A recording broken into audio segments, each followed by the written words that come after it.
Back in the 1950s, driving wasn't just about getting from point A to point B. It was an experience, a symbol of freedom, status, and post-war optimism. Automakers were pushing boundaries in design, comfort, and innovation, filling their cars with features that made them feel like rolling lounges. But over time, many of these features faded away, replaced by modern technology, stricter safety standards, or simply changing tastes. In today's video, let's take a nostalgic ride through 10 old car features from the 1950s that vanished with time.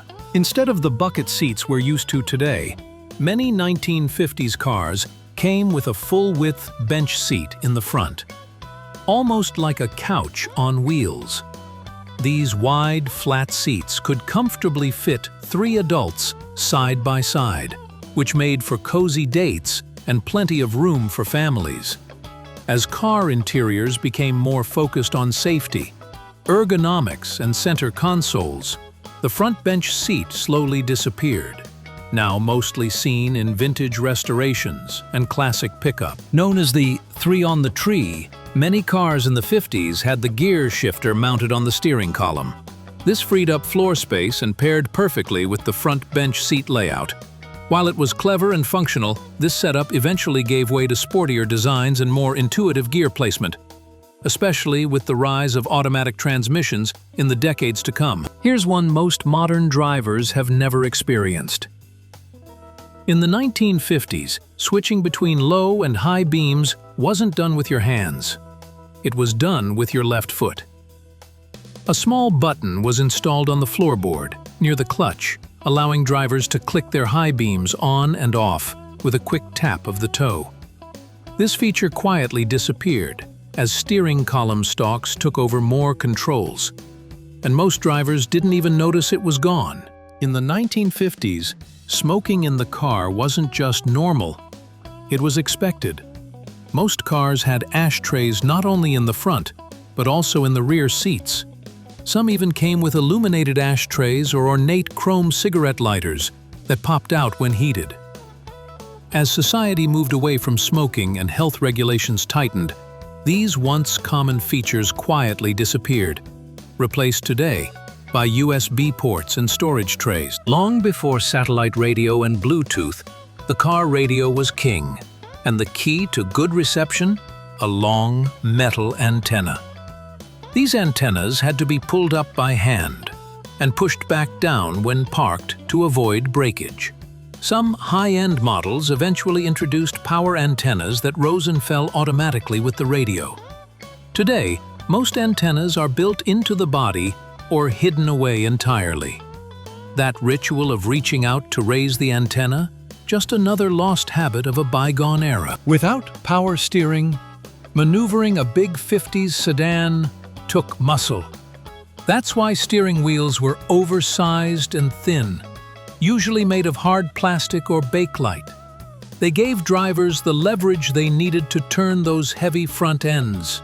But these big, slick wheels didn't offer much grip, and definitely no airbags. Modern steering wheels are smaller, thicker, and multifunctional, but they lack the dramatic flair of those giant vintage circles. If there's one design cue that screams 1950s style, it's the white wall tire. Popular across luxury cars, convertibles, and even family sedans, white walls added a touch of elegance and visual contrast to any ride. They were often paired with flashy chrome hubcaps for maximum effect. Eventually, black wall tires took over. Cheaper, easier to maintain, and more modern looking. But among classic car lovers, white walls are still a mark of true vintage charm. Some cars from the 1950s featured rear-hinged doors, better known as suicide doors. They opened from the front edge of the door frame, making it easier to slide into the back seat. It also gave chauffeurs more room to assist passengers in and out. Despite their convenience and dramatic look, these doors were eventually phased out due to safety concerns, particularly in the event of a crash or an improperly latched door. Driving at night in the 1950s had its own kind of magic. Dashboards often glowed with soft, ambient light in shades of green or amber, illuminating round gauges and metal trim in a warm, cinematic glow.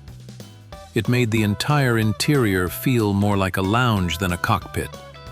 Modern digital dashboards are bright, crisp, and full of data, but they just don't have the same character. To give cars a more luxurious and extended look, some models featured the spare tire mounted externally at the rear bumper, known as a Continental kit.